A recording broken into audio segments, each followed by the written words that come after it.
નમસ્કાર વિદ્યાર્થી મિત્રો, વેટ ડિજિટલ એજ્યુકેશનમાં આપનું સ્વાગત છે।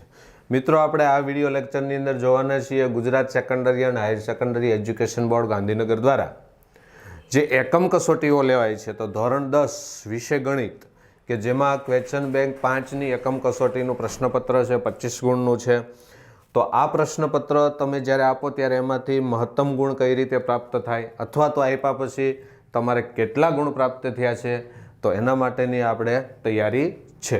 તો જોઈએ આપણે ધોરણ 10 જેમાં આપણને પ્રશ્ન 1ની અંદર 12 ગુણ છે કે જેમાં ટૂંકા ટૂંકા સવાલો છે બધાય, અને પ્રશ્ન 2ની અંદર 13 ગુણ છે। તો આ રીતે આપણું આખું વિભાજન થયેલું છે। હવે આપણે એ વિભાગ જોઈએ કે જેમાંથી આપણને કોઈ એક વિભાગ પસંદ કરવાનો છે અને દરેકનો 1 ગુણ છે। સૂચના મુજબ ઉત્તર આપવાના છે। તો પહેલું છે નીચેના ત્રિકોણમિતીય ગુણોત્તરોને વ્યાખ્યાયિત કરો, સાઇન થીટા અને કોસ થીટા। ત્રિકોણમિતીય ગુણોત્તરને વ્યાખ્યાયિત કરવાના છે। તો સાઇન થીટા અને કોસ થીટા, તો તમને ખ્યાલ છે કે કાટકોણ ત્રિકોણ હોય એ બી અને સી, એમાં બી ખૂણો કાટખૂણો છે। એ ખૂણાને આપણે થીટા તરીકે લઈએ તો એ ખૂણાને થીટા તરીકે લીધો હોય તો સાઇન થીટાની વ્યાખ્યા શું થાય? તો કે એ ખૂણાની સામેની બાજુ છેદમાં કર્ણ, એનું વ્યાખ્યા થઈ। અને કોસ થીટાની વાત કરીએ તો એ ખૂણાને ધ્યાનમાં રાખી કોસ એટલે શું થાય? તો કે પાસેની બાજુ છેદમાં કર્ણ। તો આ રીતે એ વ્યાખ્યાયિત થાય છે। બીજું કીધું છે જો કોસ એ બરાબર 4/5 હોય તો tan એની કિંમત શોધો। હવે કોસ એનું મૂલ્ય કેટલું આપ્યું? 4/5, તો tan એનું મૂલ્ય કેટલું થશે? 3/4। ગણતરી કરી અને તમે મેળવી શકો છો। એમાં નિત્યસમનો ઉપયોગ કરીને પણ ગણતરી થઈ શકે। ત્યાર પછી મિત્રો એક અગત્યની જાહેરાત છે કે જે મિત્રો નવા હોય તે મિત્રો ચેનલને સબસ્ક્રાઈબ કરે, અથવા તો જે મિત્રો પાસે હજુ વેટ ડિજિટલ એજ્યુકેશન નામની એપ્લિકેશન નથી તો એ પ્લે સ્ટોરમાં જઈ વેટ ડિજિટલ એજ્યુકેશન નામની એપ્લિકેશન ડાઉનલોડ કરી તમારો ફોન નંબર એન્ટર કરો એટલે ઓટીપી આવશે। ઓટીપી જનરેટ કરશો એટલે આ રીતનું એક પેજ ખુલશે। હવે આ પેજની અંદર તમારે લગતી સંપૂર્ણ માહિતી છે। એમાં તમે જુઓ તો પેઇડ કોર્સિસની અંદર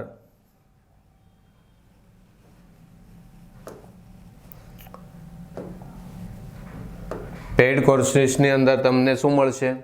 તો કે આવનારી બોર્ડની પરીક્ષા અને જે દ્વિતીય પરીક્ષા છે એ પરીક્ષાના સંપૂર્ણ જે તૈયારી માટેના પેપર છે બધા વિષયના, એ પેપર સેટ કે જે વેટ ડિજિટલ એજ્યુકેશનની અનુભવી ટીમ દ્વારા તૈયાર થયેલા છે અને એનું સંપૂર્ણ સોલ્યુશન તમને મળશે। ત્યાર પછી જે એકમ કસોટીઓ છે તો એકમ કસોટીઓના પેપરો અને એની સંપૂર્ણ PDF મળશે। આ ઉપરાંત તમે યુટ્યુબ વિડીયોની અંદર જશો તો તમારે હજુ પણ જો કોઈ વિષયના ચેપ્ટરની માહિતી જોઈતી હોય તો તે વિષયમાં જઈ એ ચેપ્ટરમાં જઈ અને એ મુદ્દાનો વિડીયો તમે જોઈ શકો અને સારી રીતે એનો અભ્યાસ કરી અને આવનારી બોર્ડની પરીક્ષામાં સારું એવું રિઝલ્ટ પ્રાપ્ત થઈ શકે।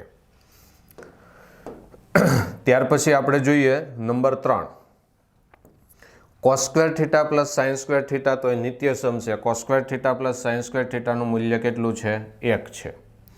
ચોથા નંબરનું વિધાન છે સેક સ્ક્વેર થીટા -1, તો એ પણ નિત્યસમ આધારિત છે। સેક સ્ક્વેર થીટા -1 એટલે શું થશે? tan square theta. પાંચમું વિધાન છે સાઇન 30 અને કોસ 45ના મૂલ્ય જણાવો, તો સાઇન 30નું મૂલ્ય છે 1/2 અને કોસ 45નું મૂલ્ય છે 1/√2। ત્યાર પછી આપણને કહેવામાં આવ્યું છે કે નીચેના વિધાનો ખરા છે કે ખોટા તે જણાવો।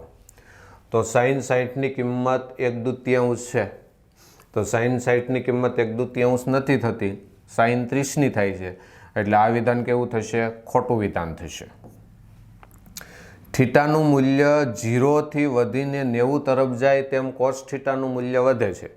હવે 0થી 90 તરફ આપણે આવીએ કોષ્ટક આધારિત તો કોસ થીટાના મૂલ્યમાં ઘટાડો થાય છે, વધારો થતો નથી, તો એના આધારે કહી શકાય આ વિધાન ખોટું છે। સેક થીટાની મહત્તમ કિંમત 1 છે. વધુમાં વધુ કિંમત સેકમાં બધા ખૂણાનું માપ તમે જુઓ તો 1 છે એવું કહેવામાં આવ્યું છે, પણ એ વિધાન ખોટું થાય છે, કારણ કે મહત્તમ કિંમત કેટલી આવે છે? 2 આવે છે. દરેક એની કિંમત માટે સાઈન એ બરાબર કોસ એ થાય છે, તો કે સાઈન એ અને કોસ એ દરેક ખૂણાના મૂલ્ય સરખા થાય છે, તો આ વિધાન ખોટું છે. ફક્ત 45 અંશનું જ આપણને સરખું જોવા મળે છે. tan 30નું મૂલ્ય 1 છે, તો આ વિધાન પણ ખોટું છે, કારણ કે tan 30નું મૂલ્ય આવશે 1/√3 આવશે. તો આપણા ટૂંકા સવાલ હતા. ત્યાર પછી 3 પ્રશ્નો પસંદ કરી વિભાગ તૈયાર કરવાનો છે. દરેકના 2 ગુણ છે. બહુ સરળ એવા પ્રશ્નો છે બધા. ના બધા જ પ્રશ્નો આપણા વિડીયો લેક્ચરની અંદર સંપૂર્ણ રીતે સારી રીતે સમજાવેલા છે. સાઈન એનું મૂલ્ય 3/4 હોય તો કોસ અને ટેનની કિંમત મેળવો. પછી 15 કોટે બરાબર 8, તો આ બધા જ ચોપડીના પ્રશ્નો છે. પછી કોષ્ટક આધારિત કિંમત મૂકીને સાદુરૂપ આપવાનું છે. 15 tan એ બરાબર 8 હોય તો સાઈન એ અને કોસ એનું મૂલ્ય શોધો.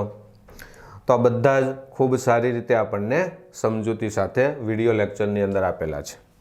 ત્યાર પછી 5માની અંદર કીધું છે નીચેના વિધાનો યોગ્ય કારણ આપી ખરા છે કે ખોટા તે જણાવો.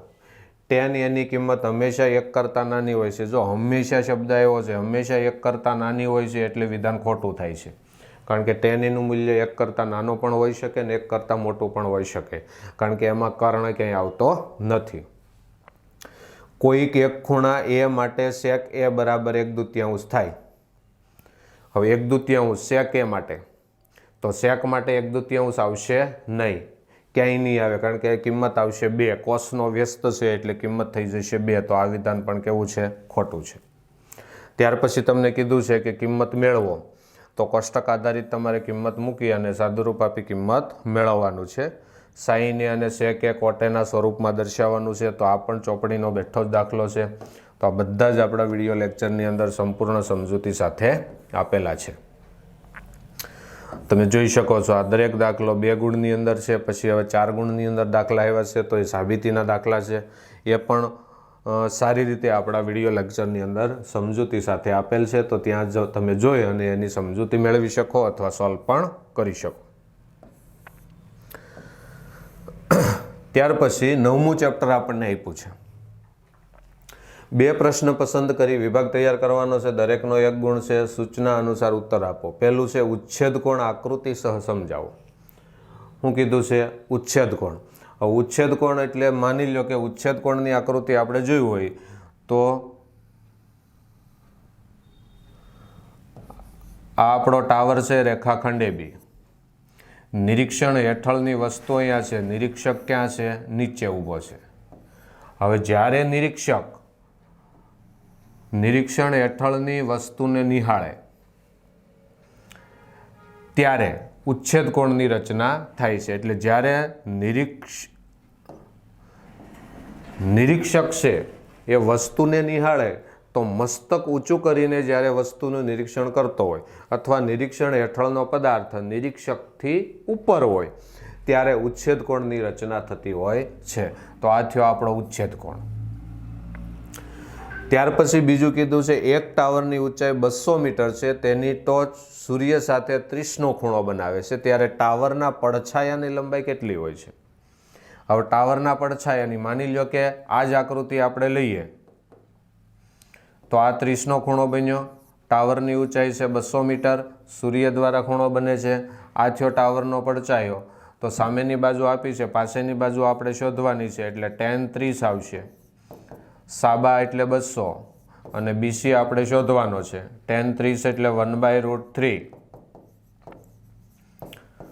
ક્રોસ ગુણાકાર કરીએ તો 200 ગુણ્યા √3 એટલે ટાવરના પડછાયાની લંબાઈ કેટલી આવશે? 200√3.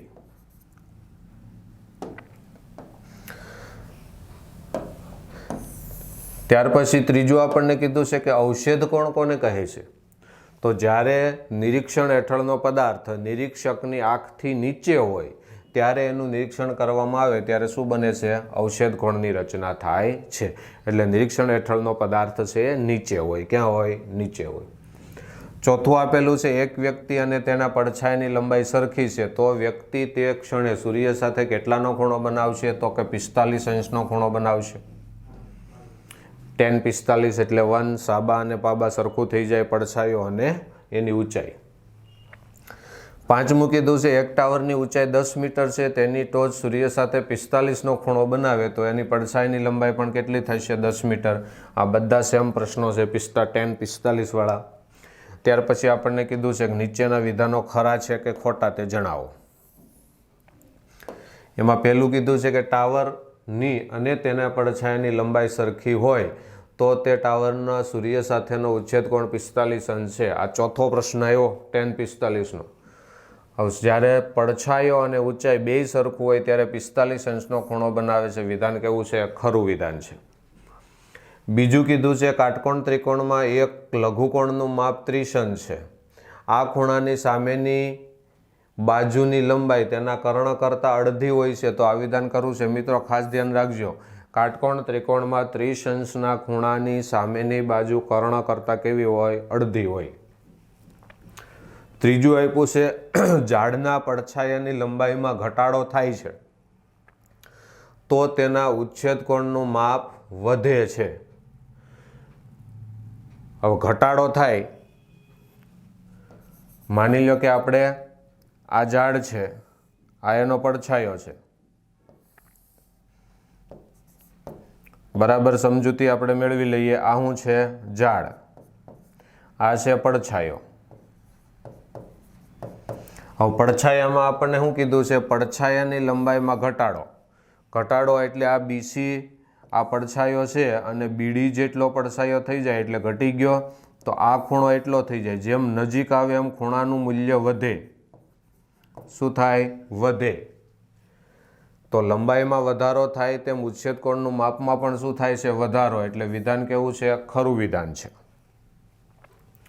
ચોથું છે કે જ્યારે નિરીક્ષણ હેઠળનો પદાર્થ ક્ષૈતિજ રેખાથી નીચે હોય, ક્ષૈતિજ રેખાથી ક્યાં હોય? નીચે, ત્યારે દ્રષ્ટિ રેખા અને ક્ષૈતિજ રેખાથી બનતો ખૂણો ઉચ્છેદ કોણ છે. હવે ક્ષૈતિજ રેખાથી નીચે હોય ત્યારે અવક્ષેદ કોણ બને. એટલે વિધાન કેવું છે? ખોટું વિધાન છે.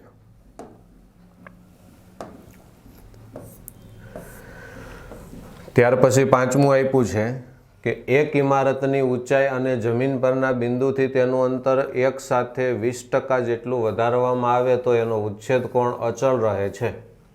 એક ઇમારતની ઊંચાઈ અને જમીન પરના બિંદુથી તેનું અંતર એક સાથે 20% જેટલું વધારવામાં આવે. હવે આપણે જોઈએ કે એક ઇમારત એટલે માની લો કે AB ઇમારત છે અને જમીન પરના બિંદુથી તેનું અંતર, આ થયું જમીન પરના બિંદુથી તેનું અંતર, આ બેમાં 20% વધારવામાં આવે તો ઉચ્છેદ કોણ કેવો રહે છે? અચળ રહે છે. હવે માની લો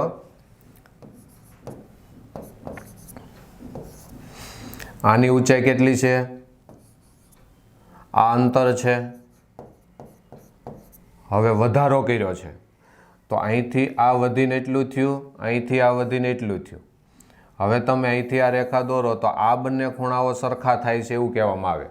પણ આપણે એ અંતરને આધારે નથી, જે વસ્તુ છે એનાથી દૂર કેટલું ગયું. જેમ દૂર જઈએ એમ ખૂણાનું માપ ઘટે અને નજીક આવી એમ વધે, અચળ રહેતું નથી.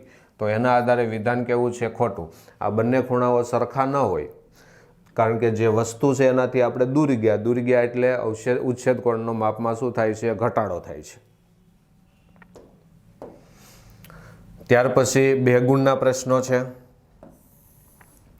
સર્કસના તંબુમાં જમીન સાથે શિરોલંબ થાંભલા દોરડું આપ્યું છે તો આકૃતિ આપી છે, એના આધારે તમારે મૂલ્ય શોધવાનું છે. તો આ બધા જ દાખલાઓ આપણે વિડીયો લેક્ચરની અંદર સારી રીતે સમજાવેલા છે અને તમે એ સારી રીતે પ્રેક્ટિસ કરી બધા જ દાખલાઓ ચોપડીના બેઠા જ આપેલા છે. પછી C વિભાગમાં આપણે યોગ્ય વિકલ્પ દાખલાઓ તૈયાર કરવાના 4 ગુણના દાખલાઓ છે. તો આ બધા જ દાખલાઓ આપણા વિડીયો લેક્ચરની અંદર આપેલા છે અને એમાંથી તમે સારી રીતે પ્રેક્ટિસ કરી શકો અને મહત્તમ ગુણ પ્રાપ્ત કરી શકો. તો આ હતું આપણું પેપરનું સોલ્યુશન. હવે કમેન્ટ બોક્સની અંદર તમારે જણાવવાનું છે તમે કેટલા ગુણ પ્રાપ્ત કર્યા છે. તો મિત્રો અહીં રાખીએ. અસ્તુ. જય હિન્દ, જય ભારત.